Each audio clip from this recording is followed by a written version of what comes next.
Vous voulez vous lancer sur YouTube, vous êtes déjà youtubeur, qu'importe, que ce soit au début de votre aventure ou que vous soyez bien avancé, tous les mois et demi, tous les 2 mois, vous allez devoir vous poser sur votre PC et trouver des sujets pour vos prochaines vidéos. Dans cette vidéo, vous allez voir mes 7 meilleures astuces de youtubeurs expérimentés incroyables, créateurs de merguez superstars, producteurs pour des youtubeurs qui cartonnent, et qui moi-même ma chaîne YouTube qui marche pas trop mal non plus. Je vais vous dire comment on fait pour avoir un bon sujet. Numéro 1, alors ça je sais, je l'ai dit plein de fois, mais je vais le répéter, un bon sujet sur YouTube, ça peut se décrire par cette phrase. Tout le monde voit ce que c'est, personne n'en a encore parlé. Exemple, moi j'avais fait une vidéo à l'époque sur les jeunes entrepreneurs de TikTok là avec Virgile Zutiol qui faisait 10 000 € à 15 ans, je sais pas quoi. Et bah oui, tout le monde voit ce que c'est les entrepreneurs TikTok, personne n'en a parlé. Là aujourd'hui je viens de finir la miniature de ma prochaine vidéo qui parlera de ma boîte de prod et le titre c'est 1 an pour détruire Webedia. Vidéo qui va être incroyable, je vous invite à la regarder quand elle sort, c'est ma meilleure vidéo que j'ai jamais faite. Sur la miniature il y a des youtubeurs de Webedia et sur Merguez Superstar on m'a dit pourquoi tu mettrais pas Squeezie à la place de Baylan qui est plus connu. Et bah parce que mettre Squeezie sur une miniature je trouve que c'est un peu surfait et que beaucoup de gens le font. Donc dans la même veine, personne n'en a parlé, tout le monde voit ce que c'est, bah j'ai préféré mettre Baylan parce que ça fait plus ah les gens vont se dire ah d'accord je vois ce que c'est, personne n'a parlé, tac je clique. Numéro 2, en parlant de ça, on peut faire du vol de buzz, c'est d'associer son sujet à quelqu'un de connu. Si demain je fais une vidéo sur Inoxtag et pédophile, bah ça va buzzer. Ce sera faux, ce sera de la diffamation, il va porter plainte, il va strike ma vidéo, oui, mais ça va buzzer. Évidemment cet exemple c'est de la merde parce que ça va marcher un court instant, genre je sais que quand je vais poster la vidéo il y aura un bon taux de clic, mais vu que c'est pas vrai, bah ça va pas marcher au final. Mais vous avez saisi l'idée. Je sais que vous avez envie d'attirer pour vous, pour votre sujet, mais hey, de toute façon les gars ça marche pas assez, c'est pas comme ça dans la vie. Tu peux pas faire venir les gens pour toi. D'abord tu leur donnes ce qu'ils veulent, tu leur offres des trucs qui les intéressent et ensuite quand t'es connu tu peux les faire venir pour toi. Mais c'est toujours dans ce sens là, d'abord tu donnes et ensuite tu demandes. Numéro 3, essayez de traiter des sujets d'actualité. Si on est pendant la législative et vous faites une vidéo sur Bardella, ce que j'avais fait, si vous en est pendant que Squeezie se fait dépasser par Thibaut InShape et que vous faites une vidéo sur le sujet, a priori votre vidéo va mieux marcher. Alors attention avec ça, ça marche à court, à moyen terme peut-être, mais à long terme c'est plus compliqué à moins que votre vidéo soit d'une extrêmement grande qualité. Dans ce cas ça marchera encore à long terme, mais c'est plus dur. De manière générale, évitez de trop dater la vidéo. Par exemple, je me rappelle sur Trash, Neoxys nous disait tout le temps, quand on était en 2020 et que c'était la période Covid, moi par exemple j'étais sur un texte, j'écrivais en ce moment on peut pas trop sortir de chez nous. Neoxys m'a dit non, tu n'écris pas ça parce que dans 2 ans il faut que les gens puissent encore la regarder. Numéro 4, alors ça c'est un petit peu une astuce de rat, de vautour que j'ai un peu fait j'avoue. N'hésitez pas à aller voir des gens dans votre niche qui sont mauvais, nuls à chier et regardez leurs vidéos qui marchent le mieux. Si une vidéo d'un mec fait 5000 vues alors que toutes les autres en font 1000, vous pouvez imaginer qu'il a pas un très bon watch time, sa vidéo n'est pas très bien, mais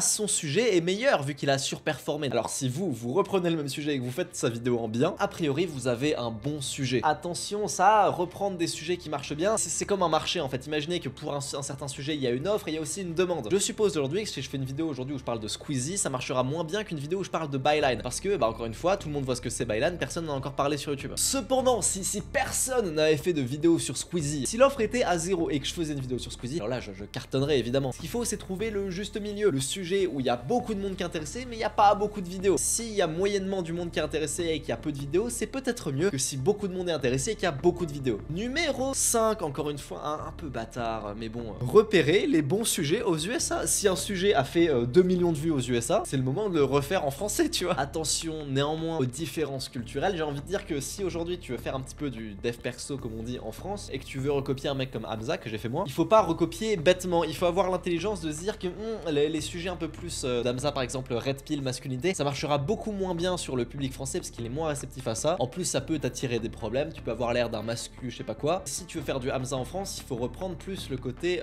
dev perso, monk mode, travail, discipline et pas du tout le côté masculinité, relation peut-être un tout petit peu mais vraiment light tu vois. Enfin dernier truc sur les titres et les miniatures, ayez votre titre exact en tête et au moins une idée de la miniature avant de tout faire pour que ça vous serve de ligne directrice en fait. MrBeast le disait lui-même, ta miniature doit ressembler à tes 5 premières secondes de ta vidéo, faut que visuellement soit un peu pareil tu vois, faut que le mec comprenne. Moi par exemple dans ma prochaine vidéo, la miniature c'est moi avec le logo Webedia derrière et je suis comme ça au-dessus des youtubeurs. Et bah tu cliques, première fin de la vidéo, c'est moi devant le vrai bâtiment Webedia avec le gros logo à côté. De manière générale j'ai envie de dire que si vous avez un bon sujet, de toute façon ça marchera même avec un titre et une miniature pété. On va dire que le titre et la miniature ce seront des amplificateurs, mais c'est pas parce que vous payez 500 balles le mini maker d'Inoxtag que ça marchera. Vous pouvez avoir la miniature la plus stylée avec les lumières, les machins et tout, si votre sujet est nul, ça ne marchera pas. Arrêtez de remettre la faute de votre taux de clic sur votre mini maker, remettez-la sur vous-même et sur votre sujet qui pue parfois la merde. Si vous souhaitez vous faire accompagner sur YouTube, il y a tellement de clients satisfaits. Et évidemment le lien est en description, je vous laisse regarder la vidéo au moins si ça vous intéresse. Également un truc que je sais extrêmement bien faire,